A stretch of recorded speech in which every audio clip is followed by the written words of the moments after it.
Alhamdulillah. Wassalatu wassalamu ala Rasulillah Muhammad ibn Abdullah wa ala alihi wa sahbihi wa man walah. Subhanaka la ilma lana illa ma 'allamtana innaka antal alimul hakim. Rabbi shrah li sadri wa yassir li amri wahlul 'uqdatan min lisani yafqahu qawli, amma ba'du. Ibu-ibu,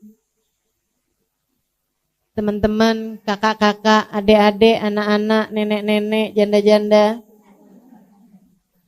yang semoga semuanya dirahmati, dicintai Allah SWT, disayangi, dibanggakan, disyafaati Nabi besar Muhammad sallallahu alaihi wa alihi wasallam, insyaallah. Amin ya rabbal alamin. Udah deket Ramadanan aja. Saya liatin orang-orang udah gak ketemu gitu selama pandemi, pas lihat kok tua ya. Pas saya ngaca, sama. Saya juga udah tambah tua aja ya, Masya Allah. Alhamdulillah, menua dan mendewasa insya Allah. Menua dan bahagia insya Allah. Menua dan semakin taat kepada Allah insya Allah. Menua dan semakin mencinta, dicintai Nabi Muhammad insya Allah. Amin ya rabbal alamin. Dan kita udah beberapa hari lagi, Bu, mau masuk kepada bulan suci Ramadan. Jangan lupa, ya Bu ya, nisfu Sya'ban itu malam penentuan nasib. Nih penting banget gak tuh? Penting banget nih, Bu. Malam penentuan nasib. Kita gak tahu nih kan nasib kita ke depan nih kayak gimana. Ada apa aja di depan kita nggak paham. La tadri nafsun madza taksibu gada, kata Allah dalam Al-Quran.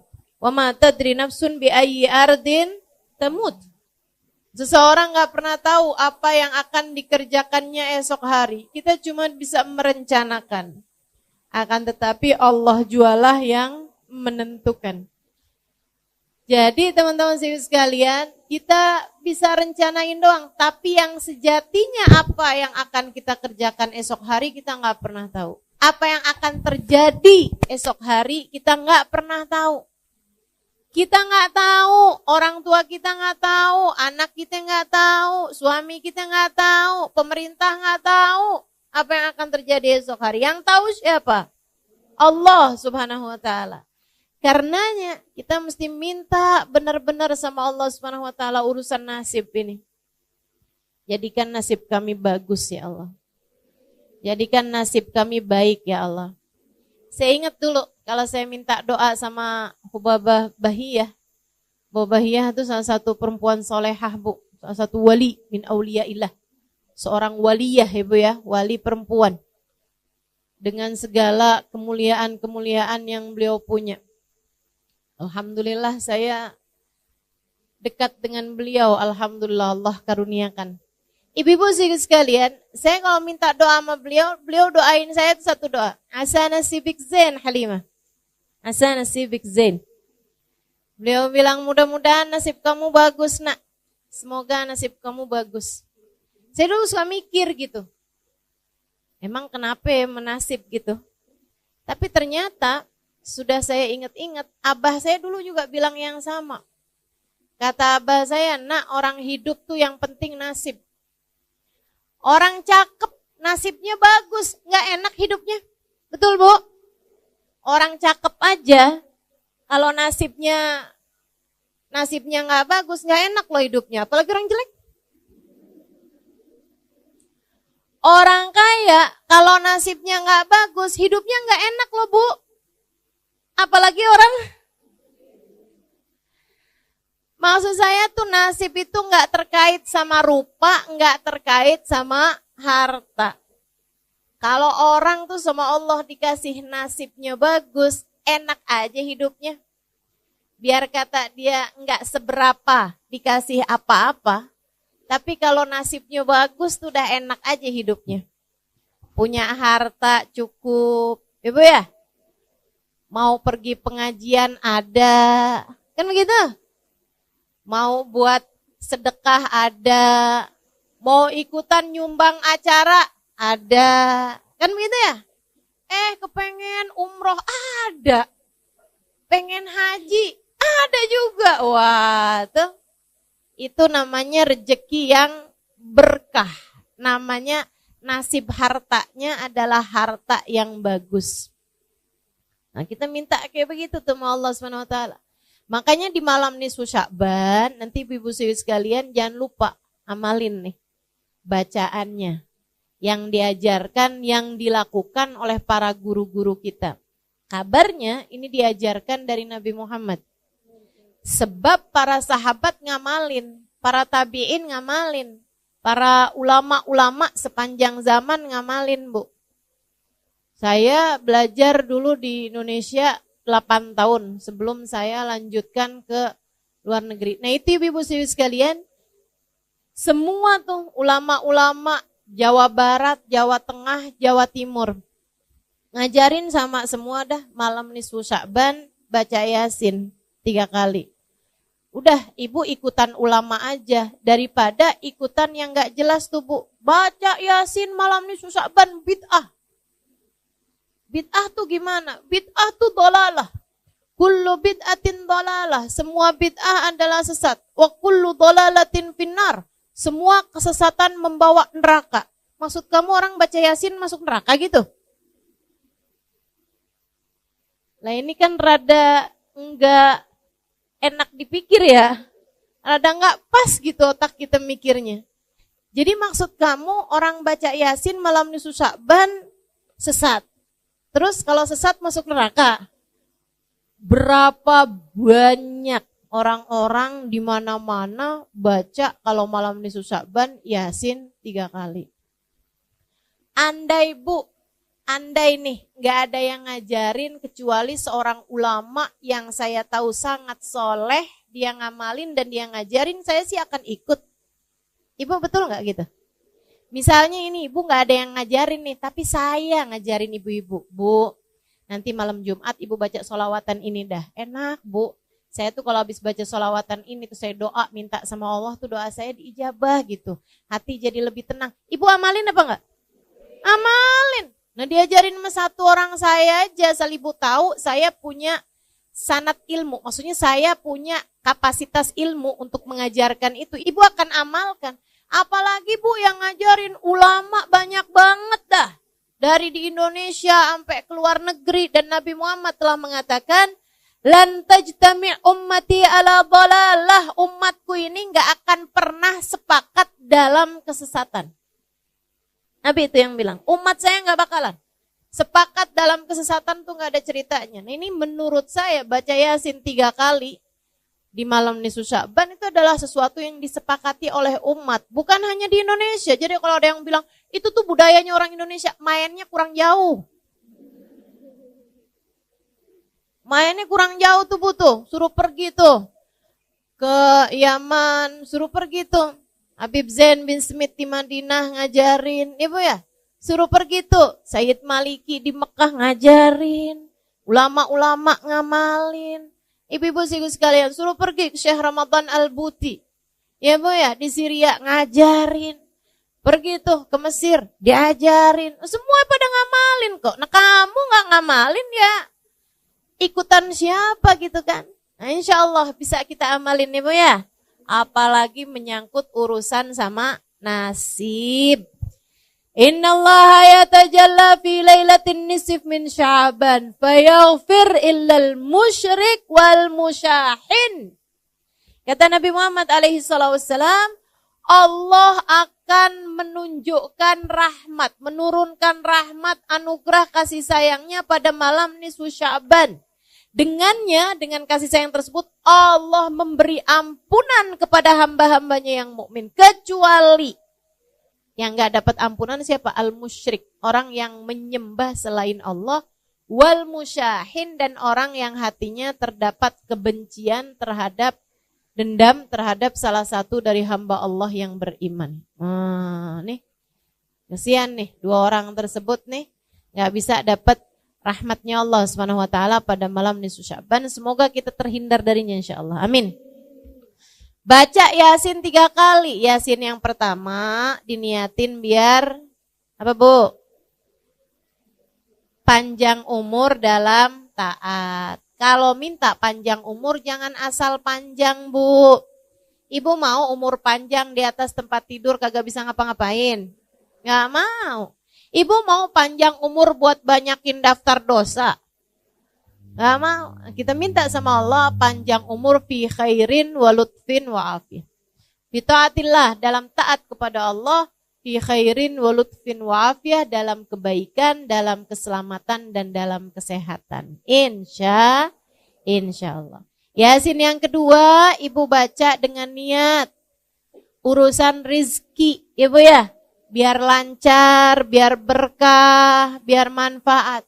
Dan ibu jangan salah, Bu, rizki itu juga bukan hanya urusan uang, apalagi urusan makanan. Enggak sama sekali, ibu ya. Rizki itu luas, ibu-ibu sekalian. Karena manusia tuh punya 3 bagian nih. Ada badan, ada akal, ada hati. Semuanya ketiganya perlu rizki. Badan ibu perlu rizki. Buat makan, buat nutup aurat, buat tempat buat tidur, buat tempat buat bepergian. Kan gitu ibu ya? Maka yang namanya makanan, yang namanya sandang atau pakaian, yang namanya rumah, tempat tinggal, mau itu ngontrak, mau itu beli, mau itu nebeng. Ya Bu, semuanya sama aja, itu juga merupakan bagian dari rizki. Termasuk juga kendaraan, mau itu punya sendiri, mau itu nebeng sama teman, mau itu naik kendaraan umum, sama aja Bu. Itu namanya rizki juga gitu. Rizki juga. Ibu-ibu sekalian yang saya muliakan tuh rizkinya badan gitu ya. Kemudian ada lagi rizkinya akal. Maka ibu selain minta rizki yang badan ibu juga minta rizki yang akal. Apa tuh? Ilmu yang manfaat. Ya kan gitu ya? Itu namanya rizkinya akal ibu tuh. Bisa punya ilmu. Dan buat ilmu itu Bu perlu guru. Makanya ibu juga perlu minta dikaruniai guru. Terutama buat anak cucu ibu dah. Ke depan nih waktunya kita gak tahu zamannya akan jadi seperti apa. Maka ibu perlu membekali anak-anak cucu-cucu ibu dengan doa-doa. Doanya salah satunya adalah minta ya Allah, karuniakan untuk anak-anak cucu-cucuku ilmu yang bermanfaat dan guru yang memandu mereka menjalani kehidupan. Orang kalau ada gurunya insya Allah benar Bu. Kalau gak punya guru nih bisa ngeblangsak mana-mana ibu ya. Mama jangan baca doa nisfu Sya'ban mah. Itu bid'ah. Kamu taunya dari mana nak? Dari Google. Ini berguru sama Mbah Google. Bu ya. Berguru sama Syekh Yahoo nih. Berguru sama yang enggak ada ininya gitu. Sambungannya. Gitu kan. Nah itu masalahnya tuh. Mudah-mudahan dah semuanya pada dikaruniai guru yang soleh. Yang dapat membimbing jalan kehidupan kita. Insya kata Allah dalam Al-Quran, وَمَنْ يُضْلِلِ اللَّهِ فَلَنْ تَجِدَ لَهُ وَلِيًّا مُرْشِدًا. Siapa yang disesatkan oleh Allah, Allah tidak akan memberikan padanya seorang guru pembimbing. Artinya, kalau kamu dikasih dalam hidupmu ada guru yang kamu dengarkan, guru yang kamu bisa ikuti cara hidupnya, guru yang bisa kamu ikuti pemikirannya, maka artinya kamu adalah orang yang dikehendaki baik oleh Allah, yang dikehendaki mendapatkan petunjuk dari Allah. Ibu ya, doain anak-anaknya, doain cucu-cucunya, biar semuanya berada di dalam jalan lurus sehingga otaknya, akalnya, pikirannya berada dalam jalan yang benar. Insya. Kemudian Bu ada lagi nih. Rizkinya hati. Rizkinya hati. Banyak nih Bu nih. Ibu punya keluarga yang soleh. Itu merupakan rizkinya hati Bu. Betul apa enggak? Ibu kok punya anak gitu kan. Anak ibu bandel. Anak ibu gak bisa diomongin. Ibu pegel hati gak Bu? Pegel hati ibu, ya Allah. Sedih hati ibu. Makanya punya anak yang soleh-solehah. Itu merupakan rizki hati. Rizki hati nih Bu, nih nilainya lebih tinggi daripada rizkinya badan Bu. Bu, punya suami yang soleh, rezeki apa bukan? Rezeki Ibu ya, rezeki. punya suami yang soleh lebih baik daripada nggak punya suami. Tapi Bu, punya suami yang megelin, mendingan kagak punya suami dah. Betul nggak? Betul nggak? Betul. Jangan, ya Allah kasih saya suami deh ya Allah. Yang penting laki-laki dah. Enggak, ibu mesti punya standar gitu kan. Yang soleh, bisa bawa kebaikan dunia akhirat. Rezeki tuh ibu-ibu sekalian. Rezeki, makanya minta tuh sama Allah rezekinya hati. Rezekinya hati tuh macam-macam ya Bu ya. Akhlak yang baik, itu juga rezekinya hati. Ya kan? Minta dikaruniai akhlak yang bagus, minta dikaruniai perilaku yang benar, minta dikaruniai kehidupan yang menyenangkan. Itu rizki hati tuh. Kita minta ke semua rizki ini dari Allah Subhanahu wa taala pada malam nisfu Sya'ban nanti. Ini saya sampaikan biar ibu-ibu enggak nyesel. Kalau ibu-ibu taunya nanti pas malam 17 Sya'ban udah lewat nisfu Sya'bannya, ya ampun. Kok baru tahu sih, kemarin doanya cuman gitu doang nih. Gitu kan. Tapi kalau saya kasih tahu sekarang, ini kan udah deket nih. Jadi ibu-ibu gak nyesel. Kalau saya kasih taunya 2 minggu yang lalu, takutnya ibu-ibu keburu lupa. Apa ya gitu, Ustazah kemarin tuh ngajarin kayaknya penting dah. Tapi apa gitu udah lupa lagi. Nah ini kan deket nih, insya Allah gak lupa ya Bu ya. Baca Yasin yang pertama, niat panjang umur dalam taat. Baca Yasin yang kedua, niat rizki, lahir batin, rizkinya badan, rizkinya akal, rizkinya hati. Kemudian, ini yang paling penting nih, bergantung dengannya nasibmu di akhirat. Minta agar dimatikan di waktunya nanti dalam keadaan husnul khotimah. Karena kayak apapun senengnya hidupmu di dunia, ini andai orang hidupnya seneng banget nih di dunia, meskipun gak ada yang kayak begitu.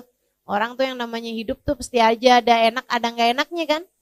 Tapi andai ada orang hidup seneng aja di dunia nih, tapi matinya su'ul khotimah, Bu, udah deh tuh. Jadi penyesalan sepanjang kehidupannya nanti di akhirat.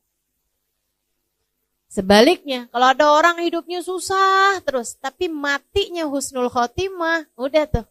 Bakalan jadi kesenangan nantinya di akhirat. Lupa sama semua kesusahan kehidupan kalau dia matinya dalam keadaan husnul khotimah. Minta sama Allah, ya Allah apabila datang ajal menjemput kami, matikan kami dalam husnul khotimah. Kenapa kok kami enggak saya Ustazah? Ya boleh kami, boleh saya.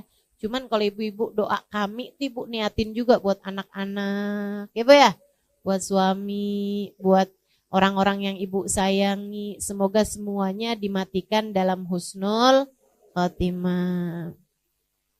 Ibu-ibu sekalian yang saya muliakan. Nah nanti nih Bu, abis nisfu Sya'ban lewat. Oh ya, nanti malam nisfu Sya'ban tuh usahakan ada sedekah. Yang ibu sedekahkan. Walaupun sesedikit apapun, saya orang susah Ustazah, ya gak apa-apa, susah juga ada. Tapi kan ibu makan, betul apa enggak? Nah dari yang ibu makan itu, sebagian dah, ada yang ibu sedekahkan. Walaupun nasi sebungkus melauknya ibu ya, kasihin kepada orang lain. Ibu punya 20.000, ibu sedekahin 10.000, 5.000, itu nilainya besar Bu di mata Allah. Dirham sabak alf dirham, kata Nabi Muhammad. Kadang-kadang 1 dirham nilai pahalanya di sisi Allah lebih banyak daripada 1.000.000 dirham, 1.000 dirham. Ibu nih sedekah 1.000 rupiah bisa jadi lebih banyak nilainya, pahalanya dibandingkan dengan yang sedekah jutaan rupiah. Jadi jangan sedih. Kenapa gitu? Misalnya gitu ya, punya duitnya cuman 50.000, ibu sedekahin 10.000, berarti ibu udah bersedekah 20% dari harta ibu. Itu nilainya besar dibandingkan dengan orang sedekah 1 juta, punyanya miliaran. Karena dia cuma 1/1000%, gitu kan? Ibu-ibu sekalian, maka enggak usah mengecilkan sedekah. Walaupun orang lihatnya, Allah lo sedekahnya cuma 5.000 perak doang, dibeli nasi juga enggak cukup. Misalnya gitu kan ya, dibeliin boba enggak cukup, boba. Emang bobo apaan sih? Ibu-ibu ikut sekalian, jangan mengecilkan sedekahmu. Karena nilai sedekah tuh Bu, enggak dihitung dari nilai sedekahnya berapa. Allah tuh suka ngitungnya dari seberapa pemilikan hartamu. Gitu. Aja mudah-mudahan pokoknya malam nisfu Sya'ban usahakan ada sedekah yang kita sedekahkan. Allah tuh suka nggak tega. Kalau ngelihat hambanya yang sedekah tuh Allah suka nggak tega. Ya ampun, ini dikasih sedikit aja bisa ngasih sama orang lain. Bakalan aku kasih banyak dah gitu. Nah, tuh nanti sama Allah SWT dilipat-lipat gandakan, disenangkan dunia akhirat. Insya Allah. Ibu-ibu sekalian, habis nisfu Sya'ban itu ibu nggak boleh puasa lagi. Ya, habisnya nisfu Sya'ban ibu nggak boleh puasa sunnah. Tapi kalau puasa wajib yaitu bayar utang tetap boleh. Sampai selunasnya. Sampai selunasnya. Ibu bayar dah tuh. Karena itu kan puasa itu yang wajib-wajib memang wajib dibayar gitu Bu. Jadi nggak ada batasan sampai akhir Ramadan. Meskipun sebaiknya Bu ya, jangan akhir Ramadan banget tuh kamu masih ada puasa. Sebaiknya udah dibayar-bayarin dulu dah. Dari sebelum hari terakhir di bulan Ramadan. Hari terakhir di bulan Ramadan itu kalau puasanya nggak wajib ya Bu ya, hukum puasanya haram. Hukum puasanya haram. Ibu nggak punya utang, begitu kan ya. Nah itu walaupun misalnya saya punya puasa sunnah yang nyambung nih Ustazah. Saya puasain dari bulan Rejab kemarin, Rejab, Sya'ban saya puasain. Boleh nggak puasa saya nyambung sampai Ramadan, sampai Lebaran? Nggak boleh. Wajib hari terakhir di bulan Sya'ban ibu nggak puasa. Kenapa gitu? Sebab seperti yang tahun sekarang nih Bu nih Sya'bannya jatuhnya cuma 29 hari. Nah tanggal 29 berarti besokannya itu kan bisa Ramadan bisa nggak Ramadan. Kalau hari terakhirnya bisa 30 ya. Kalau hari terakhirnya 30 itu kan bisa tanggal 1 Ramadan bisa juga tanggal 30 Sya'ban. Namanya Yaumus Syak. Nabi Muhammad mengatakan man shama yaumas syak faqad asa Abul Qasim. Siapa yang berpuasa pada hari terakhir di bulan Sya'ban, di hari yang diragukan apakah udah masuk puasa atau belum, faqad asa Abul Qasim, dia telah durhaka kepada Nabi Muhammad. Nah, kalau hari Sya'bannya terakhir 29, tetap juga jangan puasain tuh Bu tanggal 29. Walaupun ibu punya puasa sunnah yang nyambung. Kenapa gitu? Biar memisahkan antara puasa sunnah dari puasa yang wajib. Ya Bu ya? Jadi Bu jangan puasa hari terakhir di bulan Sya'ban. Itu untuk puasa yang sunnah. Tapi kalau untuk puasa yang wajib, emang utang puasanya masih banyak, tetap boleh tuh dipuasain meskipun tanggal 29 Sya'ban. Ibu-ibu sekalian yang saya muliakan, sebenarnya mengakhirkan puasa sampai lewat nisfu Sya'ban tuh hukumnya makruh Bu. Makruh. Apalagi kalau sampai datang puasa Ramadan, kamu masih punya utang puasa dari Ramadan yang sebelumnya, tuh hukumnya haram. Haram artinya dosa. Ibu, makanya ibu bayarin tuh utangnya. Kenapa nggak bayar-bayar? Kagak ada yang nagih Ustazah. Nah loh, mau minta siapa yang nagih? Israel. Kan serem banget ya Bu. Nah, insya Allah dah, pokoknya bayarin dah hutangnya tuh. Saya dah yang nagih, mewakili malaikat Israel.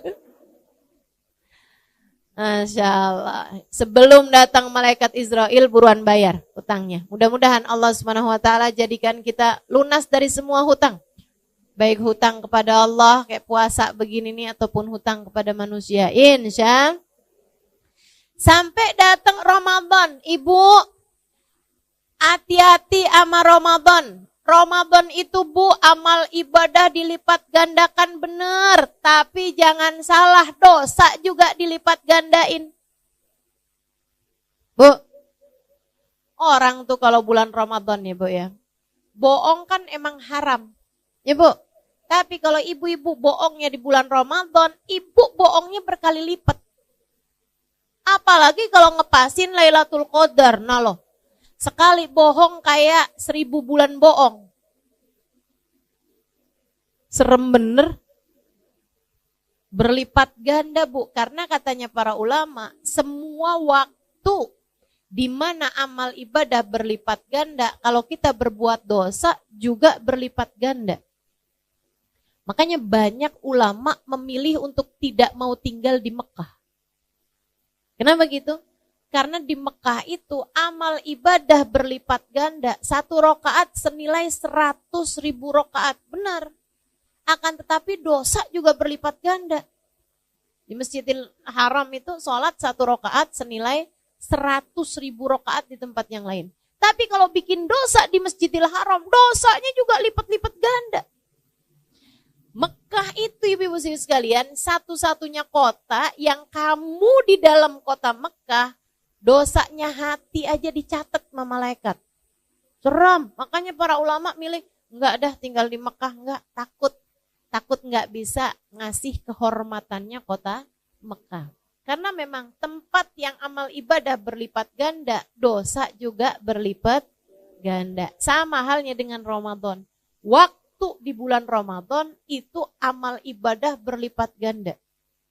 Sekurangnya 70 kali lipat. Sekurangnya minimal. Jadi kamu puasa, pahala puasanya 70 kali lipat. Kamu terawih, pahala sholatnya 70 kali lipat. Kamu sedekah, pahala sedekahnya 70 kali lipat. Itu minimal. Ada yang bilang ampe 700 kali lipat.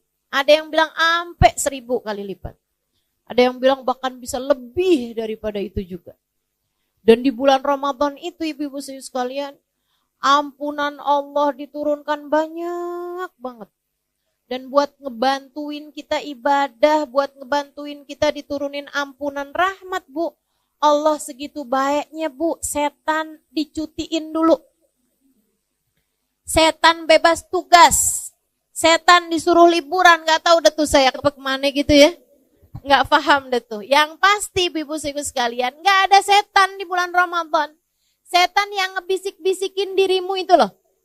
Yang ngebisik-bisikin kalau lagi duduk pengajian kayak begini, ngantuk ya, udah gak usah dengerin ustadzahnya, udah tidur aja gitu. Dia sambil gini nih. Di mata kita jadi begini. Pernah ada yang berasa gak? Mana orangnya? Saya. Ya Allah, apalagi yang deket-deket kipas sampai berat banget matanya. Itu tuh Bu, setan yang itu tuh kalau di bulan Ramadan gak ada. Ustazah ada tahu. Maksud kamu gimana? Saya baca Quran ngantuk, bener dah Ustazah. Kata setan, bukan saya. Itu mah asli kamu deh tuh. Emang tukang ngantukan kalau ibadah ya. Masya Allah, Masya Allah. Jadi jangan ada yang nyalahin setan kalau bulan Ramadan. Setan bilang gak ikut-ikut. Saya gak ikut-ikut kata setan. Ayo Bu, bikin setan gak gampang masuk lagi sama kita habis lebaran. Bikin setan gak kenal sama kita habis lebaran. Mana dia itu si Halimah? Kok kayak udah susah nih dimasukin. Itu ada caranya ibu-ibu sekalian. Ramadanmu dinaikin mutunya. Ramadanmu dinaikin tingkatannya. Imam Al-Ghazali dalam kitabnya Bidayatul Hidayah menerangkan tentang 3 kelasnya orang-orang saat berpuasa. Ya Bu, gimana tuh? Kata Imam Ghazali, ada puasa kelas umum, ada puasa kelas khusus, ada puasa kelas khususil khusus. Jadi ibarat naik kereta, nih ada kereta kelas ekonomi, ada kelas bisnis, ada kelas eksekutif. Ibu-ibu sekalian, yang kelas ekonomi nih Bu nih, takut gak kebawa dah. Kayaknya nih duduknya pada di gerbong nih kayaknya. Kelas ekonominya kayak gimana nih? Puasa nih. Katanya Imam Ghazali, yang puasa hanya sekedar memuasakan perut dan farji. Artinya dia puasa, gak mau makan, gak mau minum, sama gak mau berhubungan intim ketika sedang berpuasa bagi yang sudah menikah. Begitu ya. Puasa berarti nggak boleh makan, nggak boleh minum, nggak boleh hubungan. Gitu doang dia. Tapi yang lain-lain masih jalan terus. Yang lain-lain tuh kayak gimana? Ngomongin orang jalan, bohong, gitu ya. Ngelihat dengan syahwat, iya juga gitu. Nontonnya nggak bener, juga jalan juga. Semua maksiat masih dikerjakan. Marahin suami, tambah jadi. Soalnya deket-deket lebaran, dana-dana belum tunai, belum cair. Masih beku di kulkas ya Bu ya. Waduh, udah tambah deh tuh, tambah deket lebaran, tambah kenceng marahnya sama suaminya. Masya Allah, nih Bu-ibu nih, yang kayak beginian nih Bu, seram. Katanya Nabi Muhammad alaihissalam, kam min saim, laisa min siyamihi illal ju' wal atash. Berapa banyak orang puasa, gak dapat apa-apa dari puasanya, kecuali nahan lapar sama haus doang. Bahkan Imam Abu Hanifah sampai menyebutkan, nggak dapat pahala, tapi wajib diqadha puasanya. Kalau puasa kamu batal karena dosa-dosa yang tadi telah saya sebutkan, kayak bohong, ngomongin orang, gitu ya Bu ya. Itu katanya Imam Abu Hanifah, batal puasa kamu, ntar mesti diqadhain. Ya ampun, serem bener. Katanya Imam Syafi'i dan yang lain-lain, enggak, puasanya enggak batal, puasanya sah, tapi enggak ada pahalanya. Nah, buat apa? Puasa kita nih Bu, kalau Allah tolak gak mau terima, menurut Ibu siapa itu yang mau ngasih pahala? Gak ada Bu. Makanya mesti hati-hati urusan puasa nih, mesti hati-hati. Karena puasa ini amal ibadah yang paling disukai, paling didemenin sama Allah SWT. Allah tuh paling suka kalau ngelihat hamba-hambanya pada puasa. Allah tuh Bu, kalau kita udah masuk bulan suci Ramadan, Allah tuh banggain kita di hadapan para malaikat-malaikatnya. Kata Allah, liatin deh tuh hamba-hambaku tuh, pada lemes-lemes, liatin deh tuh. Liatin hambaku tuh, pada lapar, pada haus, kesianan gitu ya. Kata Allah, mereka nahan lapar, ninggalin makanannya meskipun mereka lapar. Mereka meninggalkan minumnya meskipun mereka haus. Kenapa?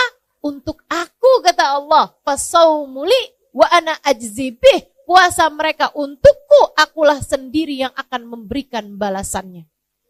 Ibu, saya dengar Bu ya, dari Sayyidil Habib Umar bin Hafid, malaikat raqib sama malaikat atid nih Bu nih, kalau nyatetin amal ibadah kita atau nyatetin dosa-dosa kita, sekalian dikasih nilai.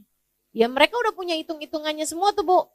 Misalnya gitu ya, sholat duhur, langsung tuh dikasih nilai sama malaikatnya. Kalau khusyuk sekian, kalau nggak khusyuk sekian. Kalau khusyuk rukunya doang sekian, gitu. Kalau khusyuk pas takbirnya doang sekian, gitu kan. Kalau sambilan sholat sambil ngedengerin TV yang lagi kebuka, ada sekian tuh. Kalau sambilan mikirin masakan yang mau dimasak sekian, ada hitungannya semua. Kalau kita berjamaah, makanya saya berusaha buat nggak ninggal sholat jamaah. Kenapa gitu? Orang kalau sholat berjamaah itu Bu, kadang-kadang biar kata nggak khusyuk, insya Allah Allah terima. Gitu. Makanya berusaha dah buat sholatnya berjamaah, karena khusyuk itu susah. Betul nggak Bu? Susah Bu. Kita kadang khusyuk nih bagian depannya doang, belakangnya ngeblangkrak. Ya Allah, nyari kunci nggak ketemu, begitu sholat inget. Ada nggak yang kayak gitu? Sama berarti kita. Karena mengingat khusyuk itu nggak gampang, saya berusaha buat sholatnya berjamaah. Begitu kan? Kenapa gitu? Nggak gampang khusyuk tuh. Nah kalau berjamaah insya Allah dah. Insya Allah. Seapa-apanya insya Allah diterima sama Allah. Kata Allah, ijtama'u min ajli faqabiltu lijtimaihim. Mereka berkumpul karena aku terima sholat mereka sebab perkumpulan mereka. Nah ini malaikat nih Bu udah punya hitung-hitungannya semua. Termasuk Ibu hadir majelis kayak begini nih, malaikat raqib Bu, udah tahu hitung-hitungannya. Kalau khusyuk dengerin berapa pahalanya gitu. Kalau misalnya pikiran udah sambil ngeliatin jam nih, kapan ya waktunya makan siang. Gitu kan, itu ada hitung-hitungannya tuh Bu semuanya. Malaikat raqib udah tahu dah, gak bakalan keliru, gak bakalan kurang, gak bakalan lebih. Gak bakalan kelebihan gitu. Semua ada hitung-hitungannya. yang gerak-gerak mulu badannya. Masa orang gak boleh gerak-gerak Ustazah? Boleh, cuman yang kayak yang sibuk aja sama HP-nya, antaran lihat belakang, antaran lihat ke depan gitu ya. Enggak khusyuk tuh kan namanya. Kata Nabi, lau sakan qalbu hadza la sakanat jawarihuh. Kalau hati seseorang tenang, maka akan tenanglah anggota tubuhnya. Insya Allah. Ibu-ibu, semua malaikat tuh punya hitung-hitungannya amal ibadah kita, kecuali puasa. Kecuali puasa. Jadi kalau ibu puasa, itu malaikat cuma tulis Halimah puasa. Gitu misalnya. Gitu doang, udah. Siapa yang ngasih nilai? Allah langsung. Makanya bahaya nih. Puasa nih bahaya. Amal ibadah yang paling disukai Allah, tapi Allah kalau nggak demen ditolak aja sama Allah. Nggak ada tedeng aling-alingnya. Nggak ada pengacara yang ngebelainnya gitu. Puasa nih urusannya. Karena langsung sama Allah Subhanahu wa taala. Kalau malaikat tuh butuh masih banyak istighfarnya buat kita nih hamba-hambanya Allah. Malaikat itu. Masih kayak yang mau katanya ibu ya, malaikat itu ada di kitabnya Imam Al-Haddad. Risalah Mu'awana ya kalau nggak salah ya. Itu katanya Imam Al-Haddad radhiyallahu ta'ala anhu warda, kalau kamu bikin kemaksiatan, itu malaikat atid nggak langsung nulis dosa kita. Nggak langsung nulis. Katanya malaikat raqib bilang kayak gini, Tid jangan dicatat dulu Tid. Siapa tahu habis gini dia taubat, tar dulu Tid, tungguin. Gitu katanya Bu. Itu ada tuh, ada hadisnya, ada sanadnya Bu ya, ditulis tuh sama Imamul Haddad. Beneran ini. Kalau kita niat berbuat buruk, apalagi nggak ditulis sama dia. Baru niat doang tuh nggak ditulis. Tapi kalau niat kita berbuat kebaikan udah langsung ditulis. Kalau kita ngerjainnya ditulis dan diberi pahala minimal 10 kali lipat. Masya Allah. Tuh ibu-ibu sekalian. Jadi malaikat raqib sama malaikat atid tuh masih ada gitu. Masih ada yang jangan ditulis dulu deh dosanya, tar dulu. Siapa tahu dia taubat, tar dulu. Masih banyak rahmatnya orang, ya kecuali kalau udah gemes kali ya. Maksiat mulu nih kerjaannya, langsung tulis. Wallahu a'lam deh tuh.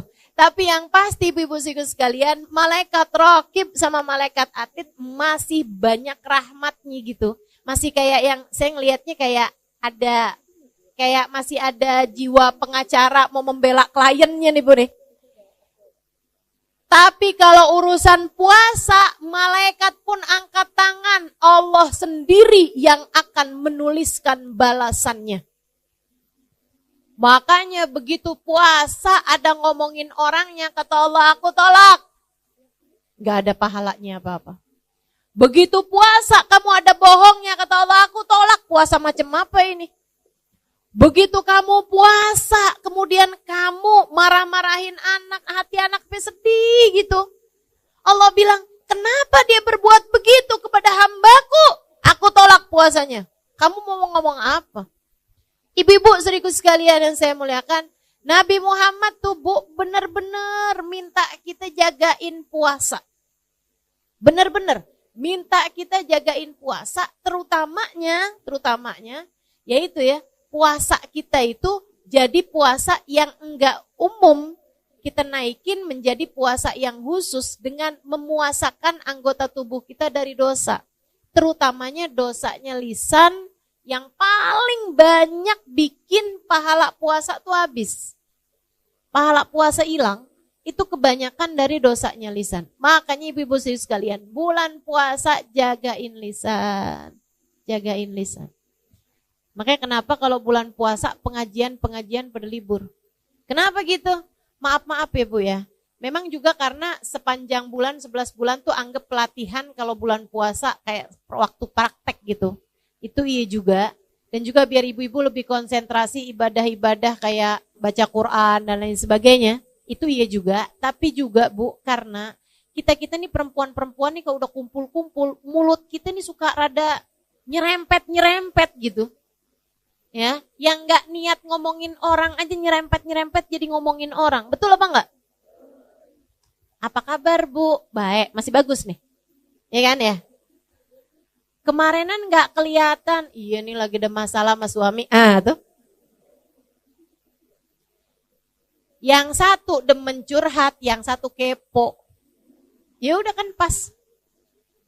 Emang ada masalah apaan, Bu? Iya gitu deh tuh ya.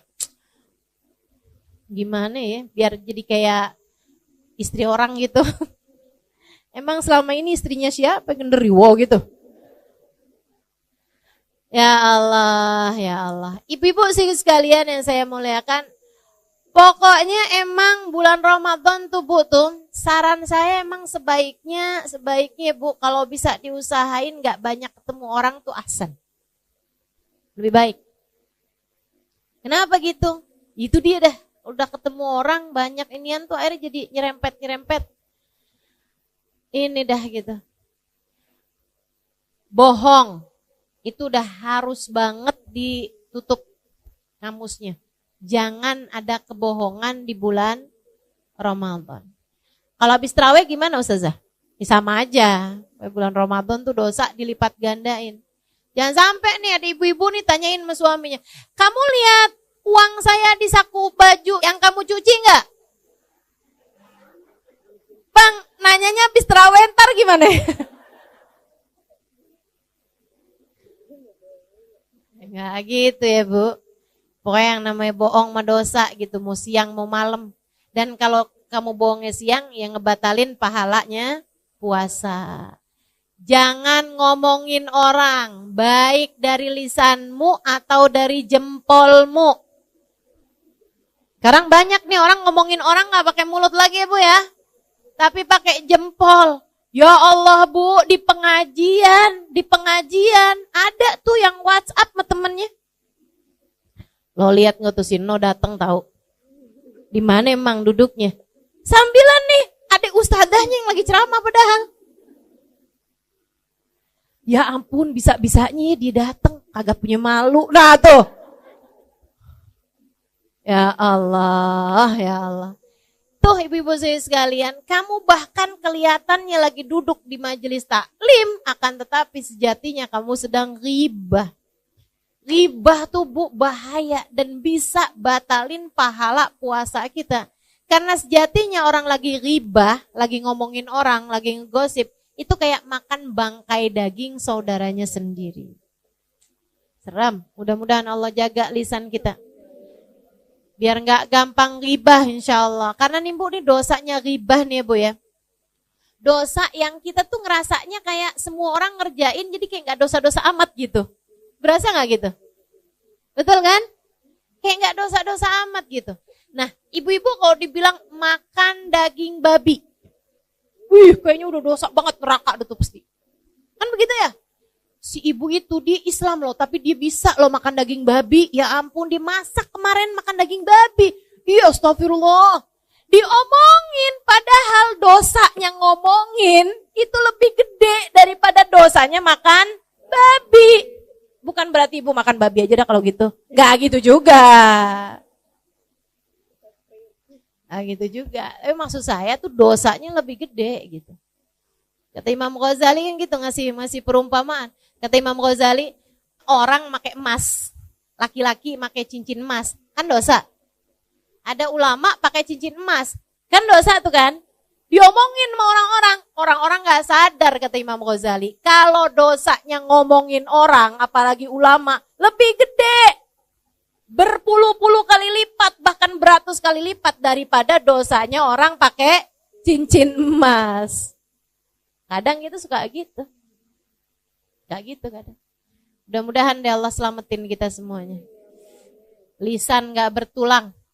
Ya Bu ya, kita mesti punya kendali terhadap lisan kita. Tahu apa yang mesti diomongin, apa yang gak perlu diomongin. Juga bulan puasa nih Bu, biar puasamu naik menjadi kelas khusus tadi ini, kelas bisnis. Ibu mesti jagain lisannya dari menyakiti hati orang. Hati-hati Bu, bahaya. Bu, bahaya. Termasuk anak sendiri. Ibu jangan suka nyakitin hati anaknya.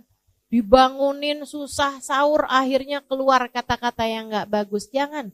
Nanti yang nyesel dirimu sendiri.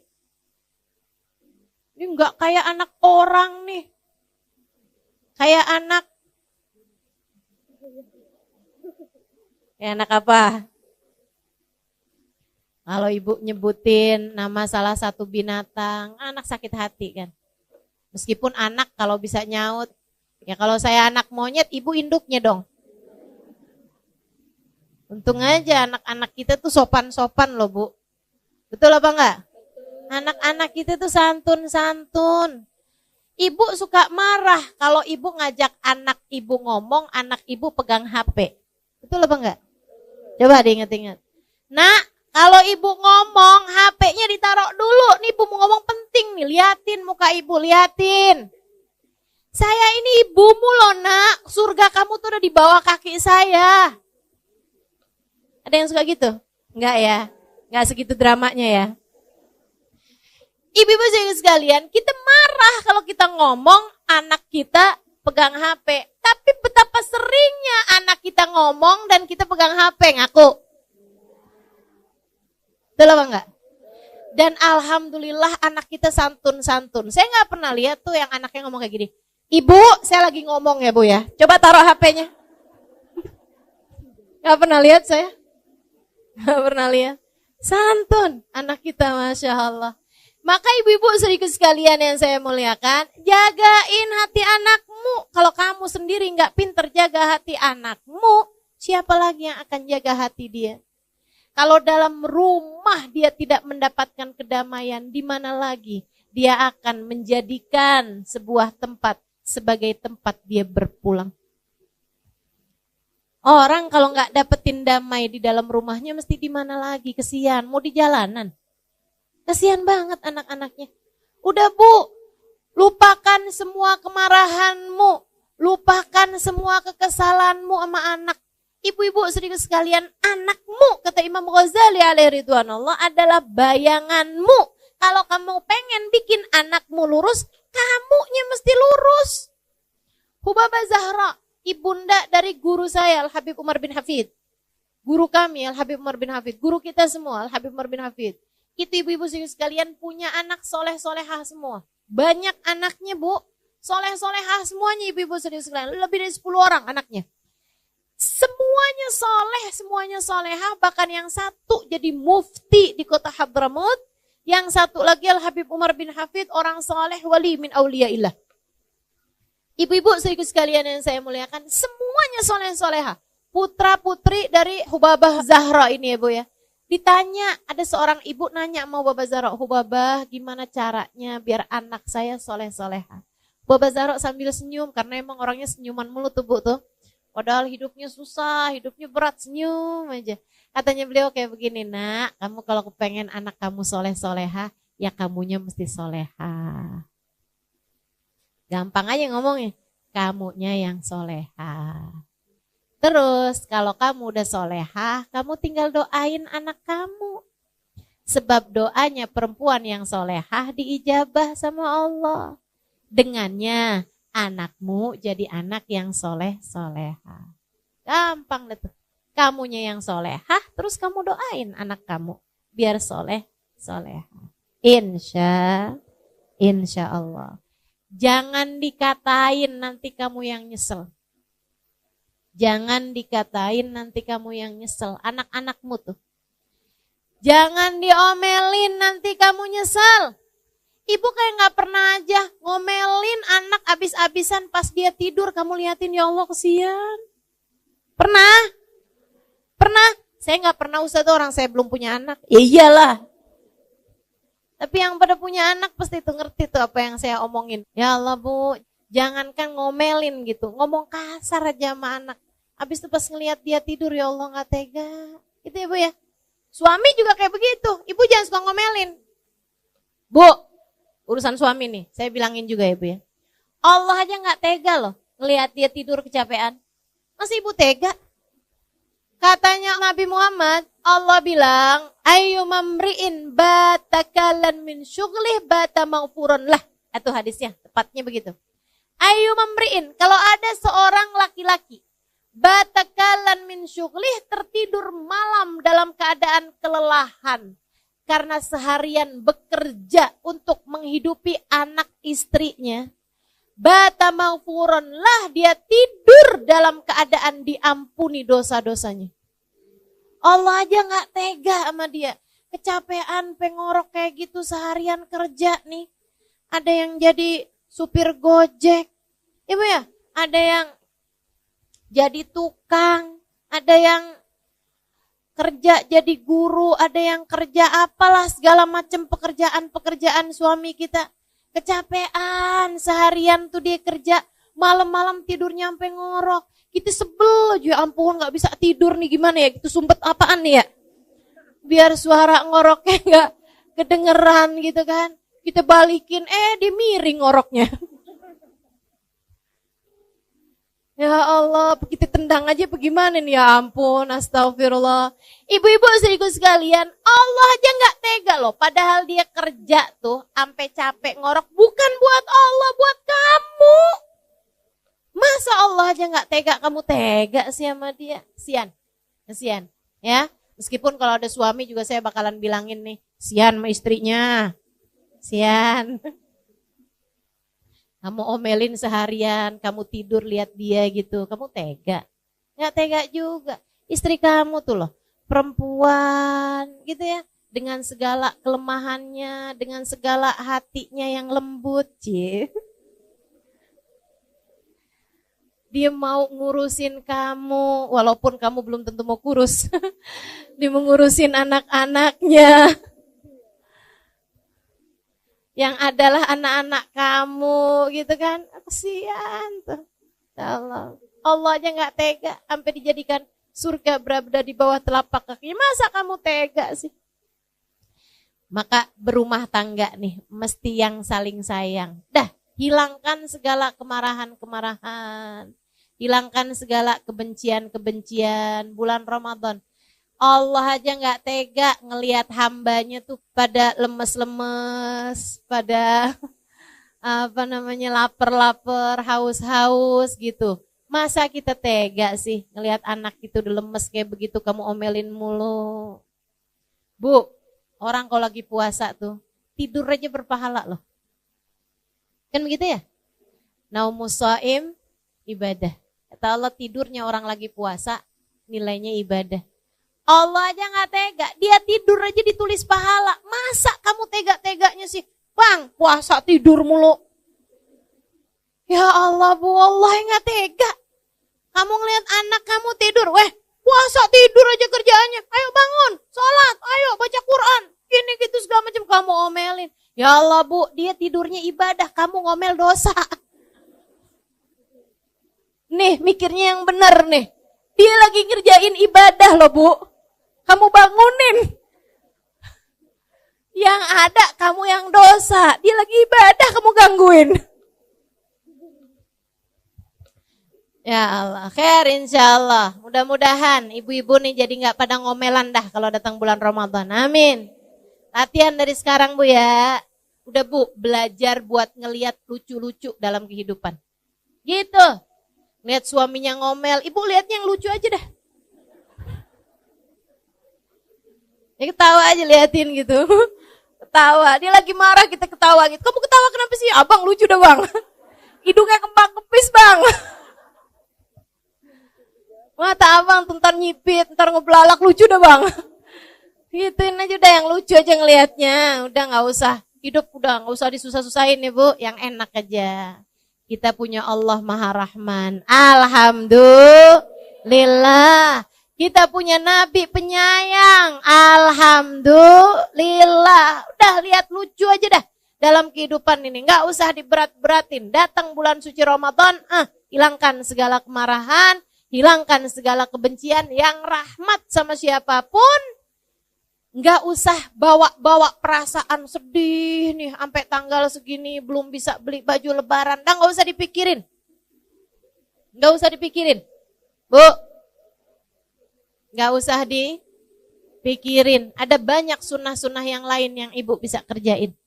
Nah gak usah. Lagian kalau Allah kasih rezeki sih Bu, gak ada siapapun bisa menghindari. Ya Bu ya, udah Allah mau ngasih dikasih juga. Udah apa yang bikin hati ibu sedih, tinggalin.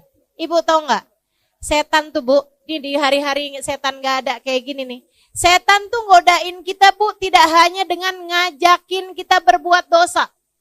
Akan tetapi setan tuh seringkali godain kita nih dengan cara dibuat hati kita putus asa, hati kita sedih, hati kita overthinking, kata istilah anak zaman sekarang nih.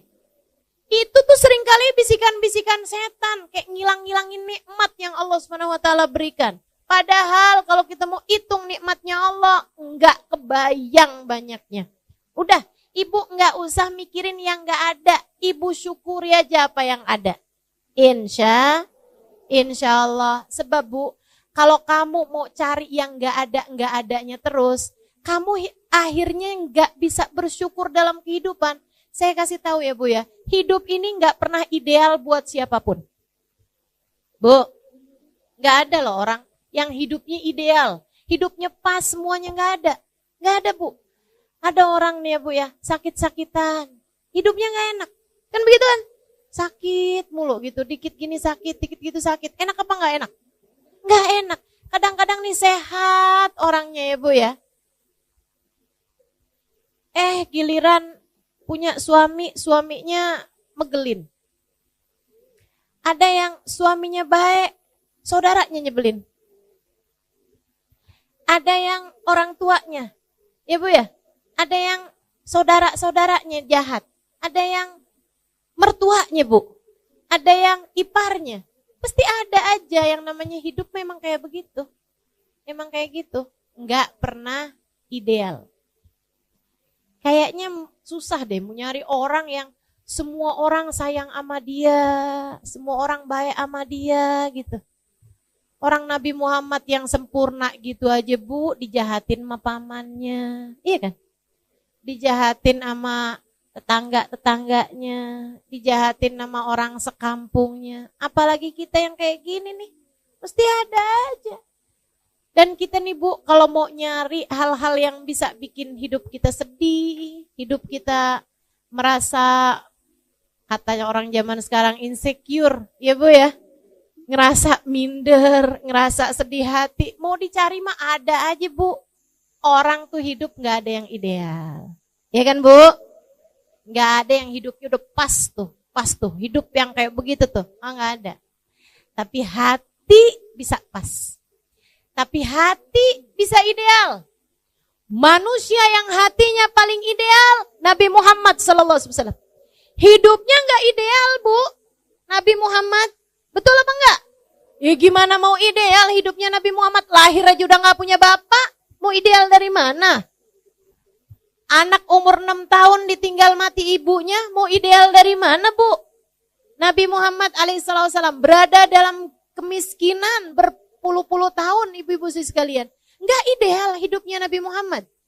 Nabi Muhammad ibu-ibu saudariku sekalian punya anak 7. Bu, 6 di antara anaknya Nabi Muhammad yang menguburkannya. Artinya Nabi Muhammad tuh punya anak 7. Anaknya semuanya meninggal sebelum meninggalnya Nabi Muhammad. Sedih apa enggak sedih? Sedih. Ideal apa enggak hidupnya Nabi Muhammad? Enggak. Hidupnya Nabi Muhammad penuh dengan ujian. Hidupnya Nabi Muhammad penuh dengan kesusahan-kesusahan. Akan tetapi hati Nabi Muhammad ideal. Hati itulah yang menjadi pusat segala sesuatu. Nikmat, enggak nikmat hidup, semuanya letaknya ada di dalam hati kita. Bahagia letaknya di hati. Makanya ibu-ibu saudariku sekalian, hidupmu pasti enggak ideal. Akan tetapi hatimu bisa menuju kepada ideal. Hidup enggak ada yang sempurna, tapi hati kita bisa menuju kepada kesempurnaan dengan cara menjadi hamba yang bersyukur. Suami kita kayak gimana? Alhamdulillah. Kan gitu ya Bu ya? Punya suami ganteng, alhamdulillah. Kagak usah nonton sinetron. Gak usah nonton drakor. Udah cakep dah suami saya, tontonin dia aja. Punya suami jelek, alhamdulillah. Gak susah jagainnya.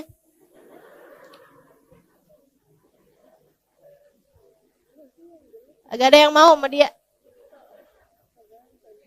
Jadi mutlak penuh. Jadi milikmu seutuhnya. Ibu-ibu saudariku sekalian yang saya muliakan, dah yang enak-enak aja dah Bu ya. Karena mau nyari ideal nggak ada, udah cari yang enaknya aja, bikin lucu aja hidup, nikmati aja hidup.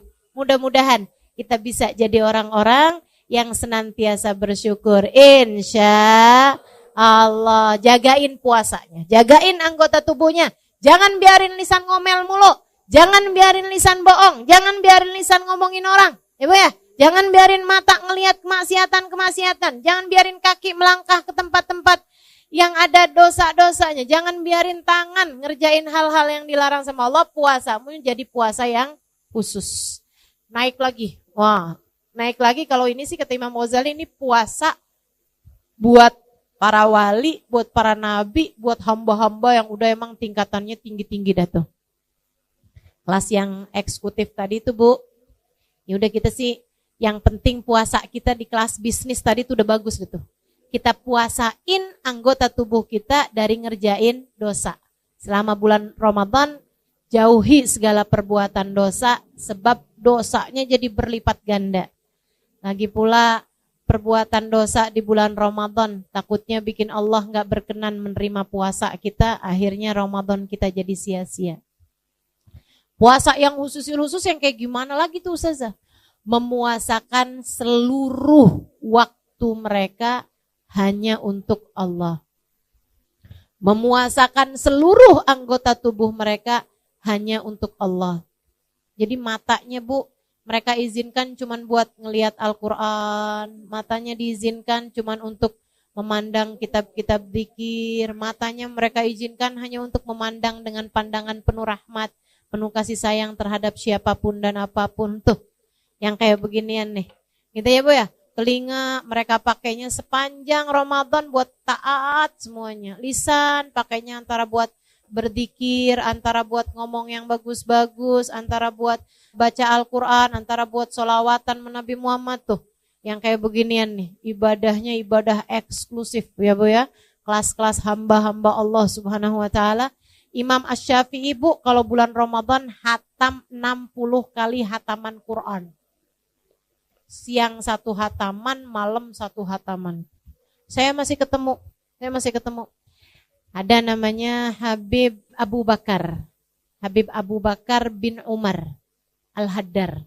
Itu Bu, ketua atau munsibnya, kepala suku gitu ya, dari Al-Haddar di kota Tarim Hadramaut. Belum lama saya ada teleponan juga sama beliau karena putranya lagi datang ke Indonesia beberapa hari yang lalu. Itu ayahnya Bu, semua orang di kota Hadramaut di Tarim tahu bahwasanya beliau itu menghatamkan 1 kali hataman Quran tiap harinya.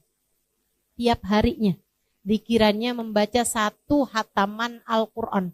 Dan itu semua orang tahu. Jadi istrinya, keluarganya udah tahu dah.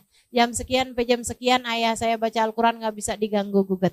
Jam sekian sampai jam sekian ayah saya baca Al-Quran gak bisa diganggu gugat. Sehari hatam 1 kali hataman Quran. Sehataman Bu. Dari Fatihah ke An-Nas. Nggak kayak kita dibalik. Dari An-Nas ke Al-Fatihah. Ini kan cepet ya Bu ya.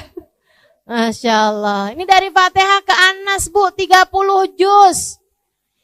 Kita mah putus asa. Nggak bakalan bisa kita tiru dah. Ibu-ibu jangan coba-coba tiru. Nggak bakalan sanggup. Sehari 30 juz. Ya Allah udah dah. Nggak bakalan bisa ibu-ibu saudariku sekalian. Tapi sekurangnya Bu, 3 juz mah bisa insya Allah. Ya Bu? Kayak nggak niat gitu dah. Enggak ada nih saya lihatnya. 3 juz bisa apa enggak? Bisa Ustazah, yang 1 juz Al-Quran, yang 1 juz Al-Pukat mama enggak. Ya Allah, insya Allah ya Bu ya. Pokoknya Bu, selama bulan suci Ramadan, Ibu harus ada hataman Qur'annya. Pokoknya nih, minimal gitu ya Bu ya. Sekali, kalau bisa 2 kali. Kalau bulan Ramadan kemarin 2 kali, setahun ini 3 kali. Insya Allah, paksain. Kalau nggak dipaksain emang kagak jadi dah. Mesti dipaksain, mesti komitmen. Sekurangnya selama bulan Ramadan. Insya Allah. Lisan kita pakai buat baca Al-Quran. Ibu-ibu saudariku sekalian, mudah-mudahan naik puasa kita nih. Jadi naik puasa kelas bisnis, insya Allah. Biar puasa kita diterima sama Allah. Ada Qur'annya, ada terawihnya. Ibu kalau terawih jangan nyari masjid yang paling cepat. Kelakuan nih. Ada nih yang kelakuannya kayak begini nih. Kalau nyari, enak tuh sholat terawih di sono dah. Kenapa? Cepet. Pokoknya setengah jam semuanya kelar semua. Setengah jam sama sholat isyaknya. Itu terawih model apa tuh ya, cepet bener dah. Bismillahirrahmanirrahim, Yasin. Kirain baca Yasin. Allahu Akbar. Ruku, ya Allah, ya Allah. Jangan ya Bu ya, jangan ya Bu ya. Insya Allah Bu, terawihnya biar bener. Ya Bu. Dikirannya juga biar banyak. Dikiran Ramadan gini nih. Asyhadu an la ilaha illallah. Astaghfirullah. Nas'alukal jannata wa na'udzubika. Asyhadu an la ilaha illallah. Astaghfirullah. Nas'alukal jannata. Asyhadu an la ilaha illallah. Astaghfirullah. Nas'alukal jannata wa na'udzubika minan nar. Allahumma innaka afuwun tuhibbul afwa fa'fu anna. Allahumma innaka afuwun. Allahumma innaka afuwun tuhibbul afwa fa'fu anna ya karim. Tuh kita perbanyak. Insyaallah mudah-mudahan Allah terima semuanya. Allah mudahkan semuanya buat diamalkan insyaallah. Mudah-mudahan apa yang turun pada malam nisfu Sya'ban dan pada sepanjang bulan Ramadan nanti Allah tidak menghalangkan kita darinya insyaallah. Semoga saja di saat turun hujan ampunan kita semuanya terampuni dosa-dosanya. Ketika turun hujan rahmat kita menjadi hamba yang disayang Allah Subhanahu wa taala. Ketika turun itkun minan nar, pembebasan dari api neraka, kita menjadi orang-orang yang telah dibebaskan Allah dari api neraka insyaallah. Mudah-mudahan Allah Subhanahu wa taala menjadikan kita di bulan Ramadan semakin dekat dengan orang-orang saleh, semakin dekat dengan hamba paling saleh Nabi besar Muhammad sallallahu alaihi wasallam karena kita mengikuti cara beliau menjalankan bulan suci Ramadan. Mudah-mudahan Allah Subhanahu wa taala menjadikan kita orang-orang yang dikaruniai umur yang berkah, nasib yang bagus, rizki yang halalan, thayyiban, mubarakan, ilmu yang bermanfaat, hati yang selalu bahagia. Allah karuniakan pada ujung akhir hidup kita kematian dalam husnul khatimah. Ala hadihin niyah bikuniyatin salihah jami'ah syamilah la hadratin Nabi Muhammad sallallahu alaihi wasallam. Al-Fatihah. A'udzu billahi minasyaitonir rajim. Bismillahirrahmanirrahim. Alhamdulillahirabbil alamin arrahmanir rahim maliki yaumiddin. Ista'in ihdinas siratal mustaqim siratal ladzina an'amta 'alaihim ghairil maghdubi 'alaihim waladdallin amin. Allahumma bihaqqil Fatihah birmatil Fatihah barakatil Fatihah taftah lana abwabal khair tu'amilana muamalat ahlal khair takfina min jamil fitan wal mihan bu'us wa dhair innaka wali kulli khair mutafaddil bi kulli khair bi rahmatika ya arhamar rahimin.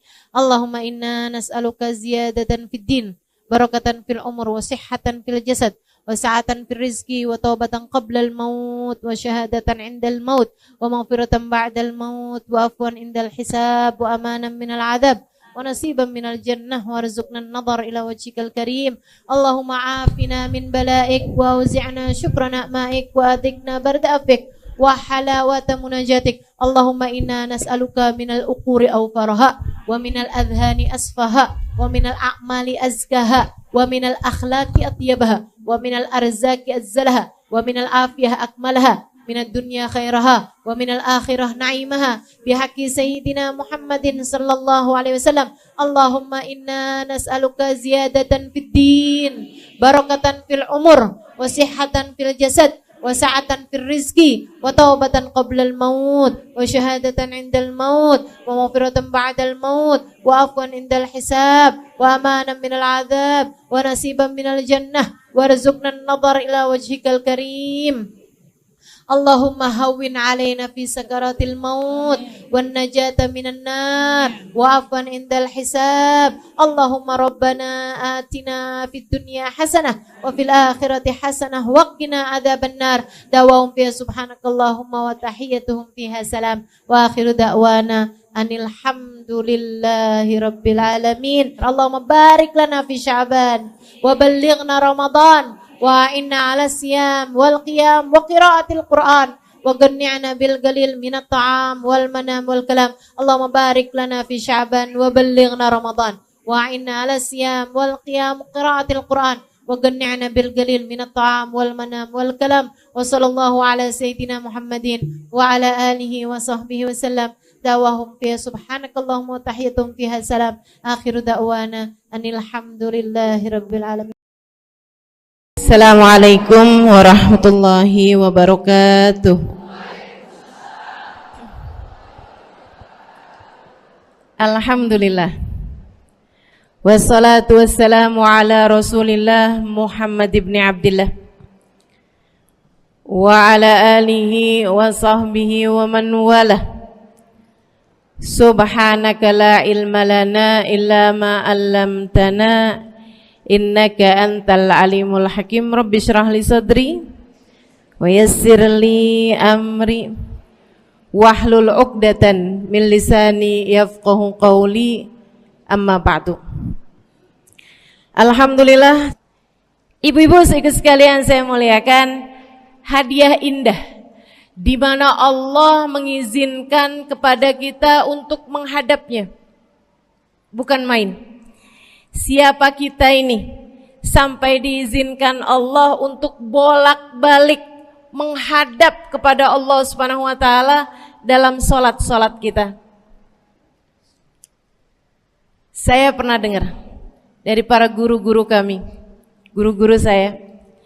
Mereka mengatakan di saat orang salat, di saat kamu salat, di saat saya salat, bukan hanya karena saya mau sholat, kamu mau sholat, akan tetapi karena kamu dianggap mulia di mata Allah, sehingga Allah izinkan dirimu untuk menghadap padanya.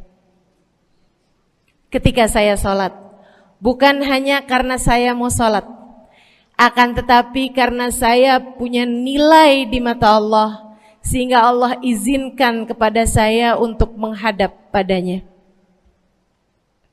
Sebaliknya, ketika kamu tidak mau sholat, bukan hanya karena kamu tidak mau sholat, akan tetapi karena kamu sudah jatuh dalam pandangan Allah, terhina dalam pandangan Allah, sehingga Allah tidak lagi mengizinkan kepadamu untuk menghadap kepadanya. Ketika seseorang tidak sholat, bukan hanya karena dia tidak mau sholat, akan tetapi karena ia sudah tidak lagi bernilai di mata Allah, sehingga Allah tidak izinkan dia untuk menghadap padanya.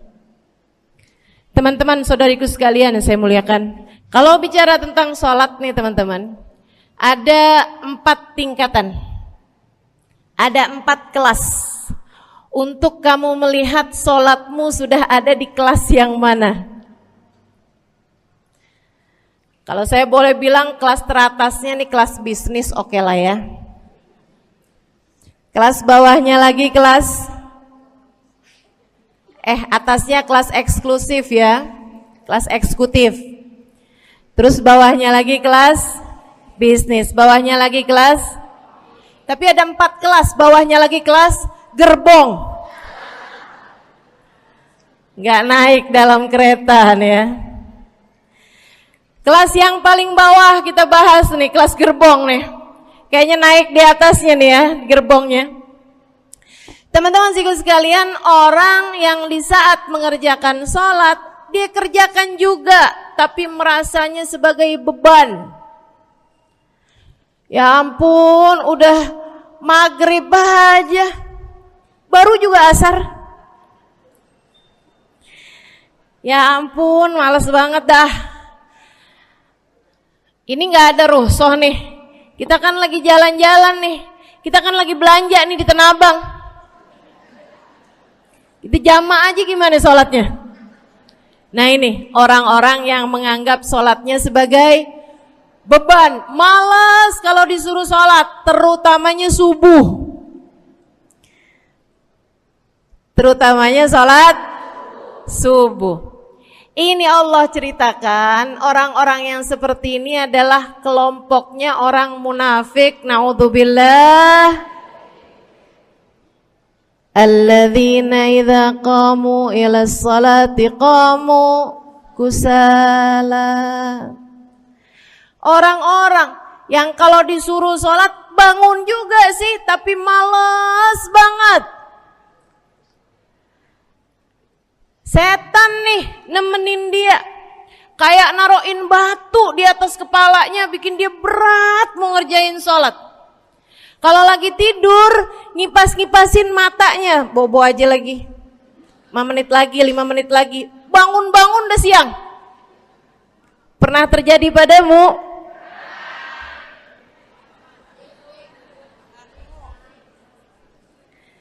Jemur kunut.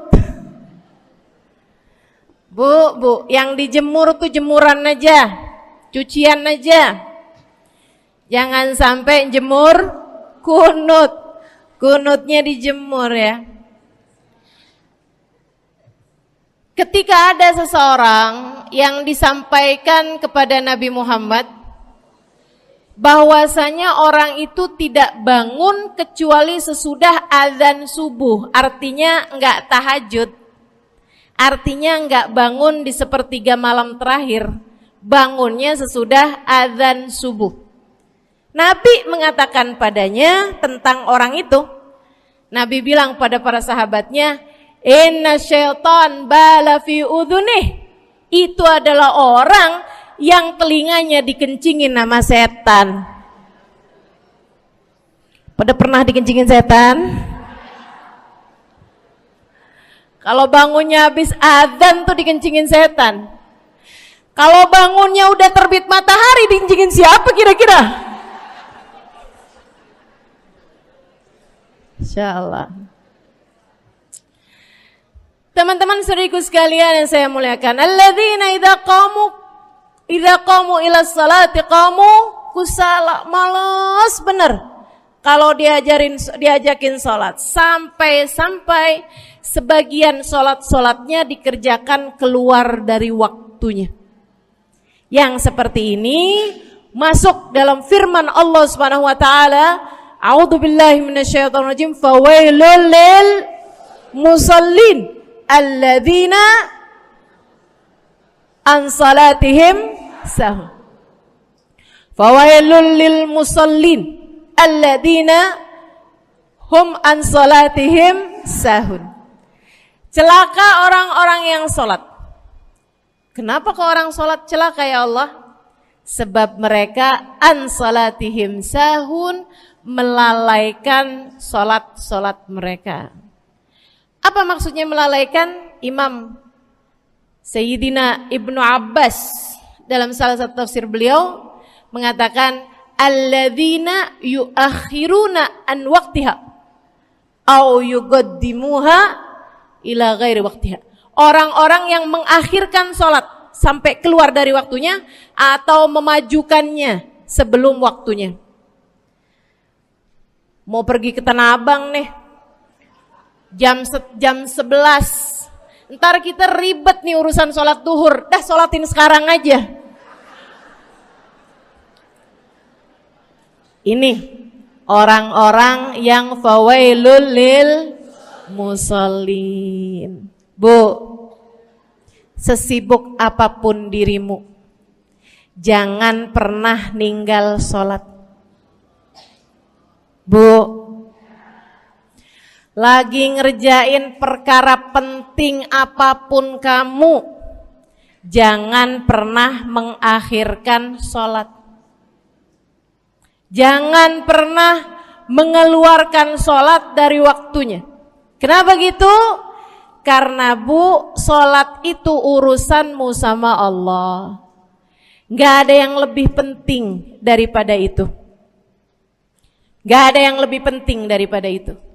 Siapa yang mementingkan Allah, dia bakal dipentingin sama Allah.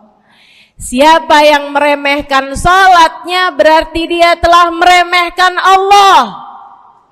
Siapa yang meremehkan Allah, dia akan diremehkan oleh Allah. Na'udzubillah min dzalik. Buat adik-adik jomblo, jangan pernah mau kawin sama orang yang gak sholat. Biarpun kamu udah nunggu cukup lama, kalau ada yang lamar kamu dan dia gak sholat, jangan mau, Bu. Dek, ibu-ibu juga, kalau ada yang janda di sini,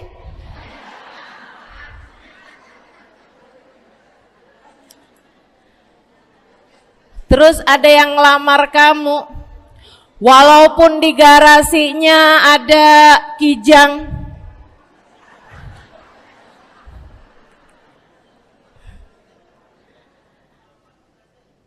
ada bebek,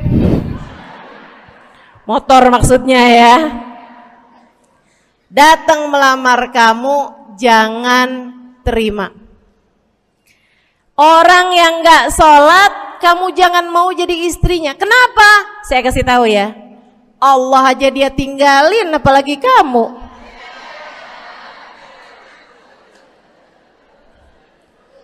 Allah aja dia tinggalin. Siapa yang tidak berguna baginya peringatan Allah, maka tidak akan berguna baginya peringatan dari siapapun.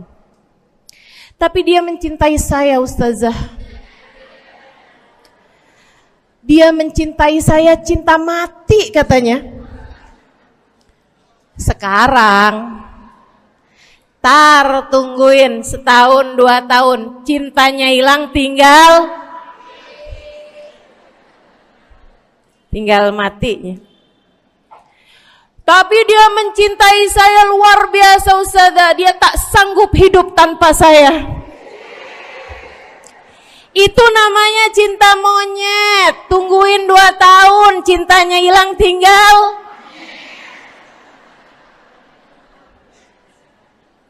Jangan temenan sama orang gak sholat. Dia telah jatuh di mata Allah.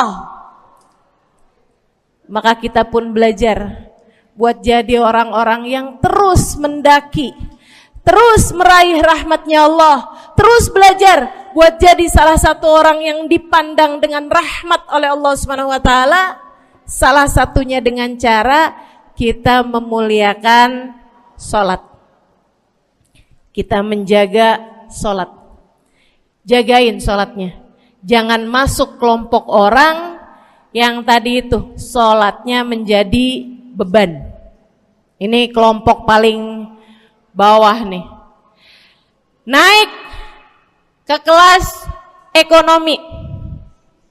Tadi begitu ya? Kelas ekonomi, orang-orang yang sholatnya menjadi sebuah kewajiban. Dia kerjain, dia tahu itu wajib, dia gak akan tinggalin. Tapi sama halnya dengan kewajiban-kewajiban yang lain. Kita nih kalau mikirnya kewajiban, Bu, kalau nggak diwajibin lagi seneng. Betul nggak? Masih ada kayak beratnya gitu ngerjain sholat. Orang yang sholatnya dianggap sebagai kewajiban. Kayak anak-anak sekolah tuh, wajib pakai seragam, wajib ngerjain PR. Kalau 1 hari, besok enggak wajib pakai seragam. Ada enggak ya pakai seragam? Enggak ada. Enggak ada. Enggak ada yang besoknya dipakai seragam. Terus tanyain, kenapa kamu tetap pakai seragam? Abisnya saya suka sama seragamnya. Enggak ada. Karena mereka menganggap pakai seragamnya adalah kewajiban. Sekolahnya sebagai kewajiban. Jadi giliran besok libur anak-anak, hore gitu. Ada orang-orang yang sholatnya dianggap sebagai kewajiban. Nggak ada yang nambah kalau kewajiban tuh. Sholat sunnah boro-boro, sholat wajib aja. Kalau bisa dibikin sesingkat mungkin, akan dilaksanakan dengan cara yang sesingkat-singkatnya.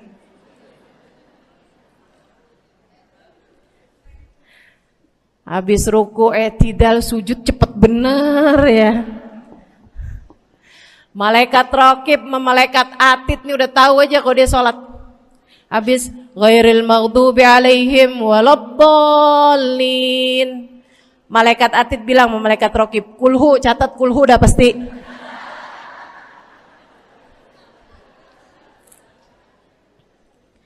Kulhu aja gak kelar-kelar. Teman-teman saudariku sekalian yang saya muliakan, sholatnya dianggap sebagai sebuah kewajiban. Nggak nambah dengan sunnah, namanya wajib. Kita naik lagi insya Allah.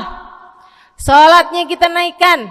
Dari yang kewajiban, kita naik menjadi kelas bisnis. Sholatnya sebagai sebuah kebutuhan. Mudah-mudahan nih ibu-ibu, teman-teman semuanya yang sedang menyimak kajian pada hari ini, saya doakan, karena saya berharap saya pun juga didoakan agar menjadi salah satu orang yang sudah berada dalam tingkatan ini. Sholat kita tahu adalah kebutuhan kita. Sama kayak kebutuhan makan, Bu. Ibu kenyang nggak kalau makan nasi doang 2 piring? Kenyang. Siapa yang bilang nggak kenyang?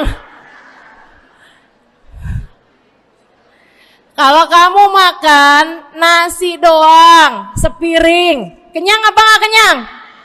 Kenyang. Akan tetapi pasti ibu-ibu mau nambah dah. Nambah apaan? Lauk. Nambah lauknya. Ada ikan asin, ada sayur asem. Langsung pada lapar nih. Ada sambal. Masya Allah, ada tempe goreng. Udah Bu ya, tetangga lewat kagak nyadar. Masya Allah. Teman-teman sekalian, kita nambah, bahkan udah kenyang pun kita masih cari lagi tambahan. Makanan apa nih yang bisa kita makan? Karena kita tahu makan adalah sebuah kebutuhan kita. Kita perlu sama makan. Kita butuh sama makan. Maka demikian pula dengan orang-orang yang sholatnya sudah dia tahu adalah sebagai sebuah kebutuhan. Cukup sih duhur 4 rakaat, dia nambah. Ada qobliyahnya, ada ba'diyahnya. Jam-jam 9 pagi nggak ada sholat wajib sih, tapi pengen ngemil, ya Bu ya, dengan cara kerjain sholat duha. Malam-malam abisnya isya, ampun mau tidur, ingat katanya Nabi, pesannya kepada Sayyidina Abu Hurairah, wasani habibi, kata Abu Hurairah, an utir qabla an anam. Kekasih saya Nabi besar Muhammad, kata Abu Hurairah, kasih pesan pada saya untuk jangan tidur sebelum sholat witir. Jadi habis kelar sholat isya langsung sambung sama witirnya. Dia tahu sholatnya adalah sebagai sebuah kebutuhan. Kebutuhan. Saya butuh untuk sholat karena saya butuh kepada Allah. Saya perlu sholat karena saya perlu kepada Allah. Saya perlu sholat karena saya tahu urusan saya sebesar apapun saya rasakan adalah kecil dalam pandangan Allah. Saya perlu sholat karena permasalahan dalam hidup saya yang saya rasakan sebesar gunung di atas pundak saya, di atas punggung saya, di hadapan Allah tak sampai seperti setitik debu yang mudah saja untuk dia angkatkan dari kehidupan saya. Maka kita pun menjadikan sholat sebagai sebuah kebutuhan. Lagi sakit, jangan ninggalin sholat. Kenapa? Kamu menghadap kepada yang punya kesehatan. Lagi banyak utang, jangan ninggal sholat. Sama, jangan utang lagi. Karena kamu menghadap kepada pemilik segala kekuasaan, pemilik dunia dan akhirat, pemilik semua uang di atas muka bumi ini adalah Allah. Makanya Habib Ali Habsyi, penulis kitab Maulid Simtud Durar, yang tadi ibu-ibu baca maulidnya, beliau pernah bilang, ada dalam salah satu diwan beliau, diwan tuh syair-syair